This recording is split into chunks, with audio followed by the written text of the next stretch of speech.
Hello বন্ধুরা, তো কেমন আছেন? আশা করছি সকলেই ভালো থাকবেন। তো আমি চলে এসেছি আরেকটি নতুন ভিডিও নিয়ে। তো আজকে আমি বলবো যে স্বাস্থ্যসাথী কার্ড আপনারা কীভাবে অ্যাপ্লাই করতে পারবেন অনলাইনের মাধ্যমে।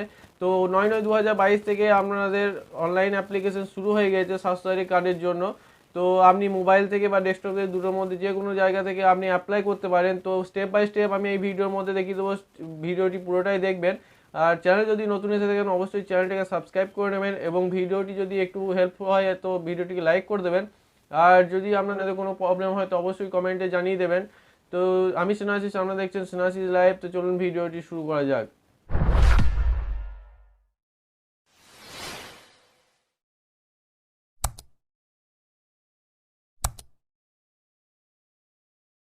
আমি চলে এসেছি ডেস্কটপ স্ক্রিনে। তো এখানে আসার পর ব্রাউজারটি ওপেন করে নেব।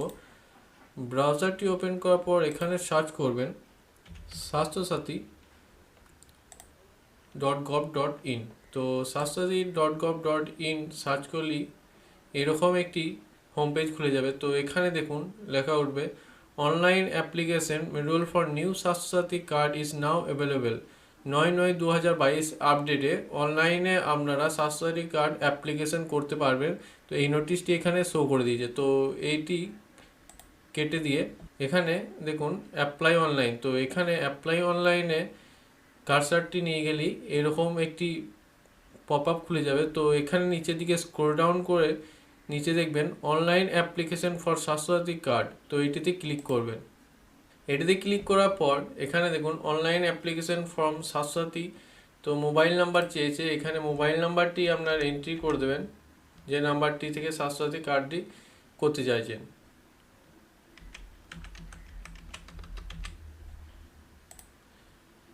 তো এখানে গেট ওটিপিতে ক্লিক করবেন। গেট ওটিপিতে ক্লিক করার সঙ্গে সঙ্গে আপনার যে নাম্বার দিয়েছেন সেই নাম্বারটাতে একটি ওটিপি চলে যাবে। তো ওটিপিটি এখানে বসিয়ে দেবেন। ওটিপিটি বসিয়ে দেওয়ার পর এখানে সাবমিট বাটনে ক্লিক করবেন। সাবমিটে ক্লিক করে দেওয়ার পর দেখুন স্বাস্থ্যসাথী কার্ডের ফর্ম বি, যেটি আপনি এনরোলমেন্ট আন্ডার স্বাস্থ্যসাথী নতুন অ্যাপ্লিকেশন করতে চান, তো সেই ফর্মটি খুলে গিয়েছে। তো এখানে ফার্স্টটি ডিস্ট্রিক্ট সিলেক্ট করতে বলেছে। তো ডিস্ট্রিক্টটি সিলেক্ট করে নেবেন। আপনার ডিস্ট্রিক্ট সিলেক্ট করার পর ব্লক অ্যান্ড মিউনিসিপ্যালিটি, আপনার যদি ব্লক আন্ডারে থাকেন তো ব্লক সিলেক্ট করবেন, মিউনিসিপ্যালিটি আন্ডারে থাকেন তো মিউনিসিপ্যালিটি সিলেক্ট করবেন। তো আমি ব্লক আন্ডারে তো ব্লক সিলেক্ট করলাম।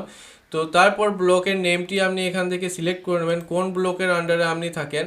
তো তারপর এইদিকে রাইট সাইডে ক্যাটাগরি সিলেক্ট করে নেবেন। ক্যাটাগরি আপনি শিডিউল কাস্ট না জেনারেল না ওবিসি, তো এখান থেকে সিলেক্ট করে নেবেন। সিলেক্ট করার পর আপনার নিজের পঞ্চায়েতটি, কোন পঞ্চায়েতের আন্ডারে আপনি থাকেন, তো পঞ্চায়েতটি এখান থেকে সিলেক্ট করে নেবেন। সিলেক্ট করার পর এখানে দেখুন ভিলেজটি আপনি পঞ্চায়েতটি সিলেক্ট করার পরই আপনার ভিলেজটি শো করবে। তো এখান থেকে আপনার ভিলেজটি সিলেক্ট করে নেবেন। যদি তারপরে নেক্সট অপশানে ডিপার্টমেন্ট ইফ এমপ্লয়েড, যদি আপনি কোনো ডিপার্টমেন্টে এমপ্লয়েড হন তবেই এই ফাঁকা জায়গাটি ফিল আপ করতে পারবেন, তাছাড়া কিন্তু করার দরকার নেই। তারপরে এইভাবে অ্যাড্রেসটি আপনারা বসিয়ে দেবেন। রেসিডেন্সি, আপনি যেখানে বসবাস করেন সেইটি হচ্ছে রেসিডেন্সিয়াল অ্যাড্রেস। তো সেই অ্যাড্রেসটি এইভাবে, এটি আমি এক্সাম্পল দিয়ে দিয়েছি, তো এইভাবে আপনার অ্যাড্রেসটি বসিয়ে দেবেন। তারপরে রাইট সাইডে নেম অফ দি অ্যাপ্লিকেন্ট, আর স্বাস্থ্যসাথী কার্ড হয় কোনো মহিলার নামে, আপনার ঘরে যিনি মহিলা আছে তার নামেই আপনার অ্যাপ্লিকেশনটি করবেন। তো অ্যাপ্লিকেন্টের নামটি এখানে বসিয়ে দেবেন। তো তার হাজব্যান্ড বা বাবার নাম এখানে বসিয়ে দেবেন নেক্সট অপশানে যে ফাঁকা জায়গাটা আছে। তো তারপরে যদি অফিসে কাজ করেন বা কোনো অফিসের কোনো এমপ্লয়েড হন তবে এখানে অফিসের অ্যাড্রেসটি বসিয়ে দেবেন, তাছাড়া কিন্তু এটি করার দরকার নেই। তারপরে এই রাইট সাইডে do any member of the family receive government sponsored health insurance, যদি গভর্নমেন্ট থেকে কোনো হেলথ ইন্স্যুরেন্স করা থাকে তো এটিকে ইয়েস করবেন, তো না হলে নো রেখে দেবেন। Do you any member of the family receive medical allowance from government থেকে যদি হেলথ ইন্স্যুরেন্সের জন্য কোনো ভাতা পান তাহলে এটি ইয়েস করে দেবেন, না হলে নো রেখে দেবেন। Do you any member of the family receive medical allowance from private, যদি আপনি প্রাইভেট থেকে কোনো ভাতা পান তাহলে এটি ইয়েস করবেন, তাছাড়া এটি নোই রেখে দেবেন। তারপরে কি আছে name of the family area, এখানে যদি আপনার সবই যদি ছেলে থাকে তাহলে এখানে অল মেল করবেন, তাছাড়া এখানে যদি ফিমেল থাকে তো অল ফিমেল করবেন। আপনার যদি দু রকমই থাকে, ছেলে মেয়ে দুটোই থাকে, তো এখানে বোথ মেল অ্যান্ড ফিমেল করবেন। তো আপনি যদি আপনি অ্যাড করতে চান তাহলে কি করে করবেন, তো এখানে নিচে দেখুন এখানে দেখুন অ্যাড এ নিউ মেম্বার। তো ফার্স্টে কী আছে বেনিফিশিয়ারি, এখানে এই অপশানটিতে কী করবেন, বেনিফিশিয়ারিতে এডিট করবেন।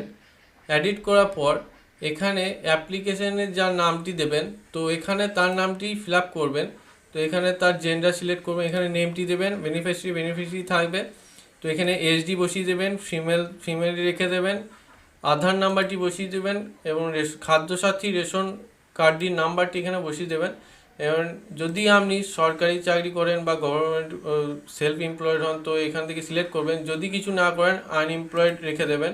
তো এখানে নেক্সটে মোবাইল নাম্বারটি বসিয়ে দেবেন, তারপর এখানে ওকেতে ক্লিক করে দেবেন, তাহলেই এটি অ্যাড হয়ে যাবে। তো তারপর নেক্সট আপনার যদি হাজব্যান্ড, আপনার ছেলে মেয়ে কেউ যদি আপনি অ্যাড করতে চান, তো নেক্সট এখানে দেখুন অ্যাড এ নিউ মেম্বার অপশানটি রয়েছে, এখানে অ্যাড এ নিউ মেম্বারটি ক্লিক করবেন। তো এরকম আরেকটি পেজ খুলে যাবে। তো এখান থেকে দেখুন এখানে এডিট করে নেবেন, এখানে এডিট করার পর এখানে আপনার ছেলের নামটি বসিয়ে দেবেন। এখান থেকে আপনার রিলেশনটি সিলেক্ট করতে পারবেন, এখানে স্বামী স্ত্রীর মধ্যে এখানে যে কেউ করতে পারেন, father, mother, son, daughter, father in law and mother in law. তো এখান থেকে আপনি যে কোনো রিলেশনের অ্যাড করতে পারবেন। তো এখানে ছেলের নাম, যদি ছেলে থাকে তো ছেলের নামটি এখানে লিখে দেবেন, তো সন রেখে দেবেন এখানে রিলেশনটি, তারপরে ছেলের এজ কত, মেল রেখে দেবেন, আধার নাম্বারটি বসিয়ে দেবেন, ছেলের রেশন কার্ডের নাম্বারটি বসিয়ে দেবেন। এবং এখান থেকে যদি কিছু না করে, যদি প্রাইভেটের এমপ্লয়েড হয়, গভর্নমেন্ট এমপ্লয়েড হয়, সেলফ এমপ্লয়েড, যদি এইগুলির মধ্যে কিছু থাকে যদি করে তাহলে সিলেক্ট করবেন, না হলে আনএমপ্লয়েড সিলেক্ট করে এখানে মোবাইল নাম্বারটি এন্ট্রি করে এখানে রাইট সাইডে ওকে ক্লিক করে দেবেন, তাহলেই আপনার অ্যাড হয়ে যাবে। তো অ্যাড করে দেওয়ার পর এরকমভাবে অ্যাড করে নেওয়ার পর নিচে দেখুন সাবমিট বাটনটি রয়েছে, সাবমিট বাটনটি এখানে ক্লিক করে দেবেন। ক্লিক করে দিলেই একটি রেজিস্ট্রেশন নাম্বার পেয়ে যাবেন। তো রেজিস্ট্রেশন যখনই আপনার ফর্মটি সাকসেসফুল সাবমিট হয়ে যাবে একটি রেজিস্ট্রেশন নাম্বার পেয়ে যাবেন। তো রেজিস্ট্রেশন নাম্বারটি আপনি প্রিন্ট করে রাখবেন বা আপনি নোট করে রাখবেন, পরবর্তী ক্ষেত্রে আপনি এটি চেক করতে পারবেন। তো রেজিস্ট্রেশন নাম্বারটি অবশ্যই প্রিন্ট করে রাখবেন। আর যদি আপনি পরবর্তী ক্ষেত্রে চেক করতে যান তাহলে কোথা থেকে চেক করবেন, এখানে দেখুন অ্যাপ্লাই অনলাইনে যাবেন, অ্যাপ্লাই অনলাইনে যাওয়ার পর এখানে check your online application status for a Swasthya Sathi card. তো এখানে ক্লিক করে দিলেই এখানে ডিস্ট্রিক্ট সিলেক্ট করে আপনি রেজিস্ট্রেশন নাম্বারটি যেটি আপনি পাবেন সাবমিট করে দেওয়ার পর এটিতে এখানে এন্ট্রি করলেই আপনি আপনার পুরো ডিটেলসটি চেক করতে পারবেন। তো যদি ভিডিওটি ভালো লেগে থাকে তো অবশ্যই একটি লাইক করে দেবেন আর শেয়ার করে দেবেন আপনাদের পাশাপাশি যদি কেউ থাকে স্বাস্থ্যসাথী কার্ড এখনও যাদের হয়নি। তো দেখা হবে আরেকটি নতুন ভিডিওতে অন্য দিন।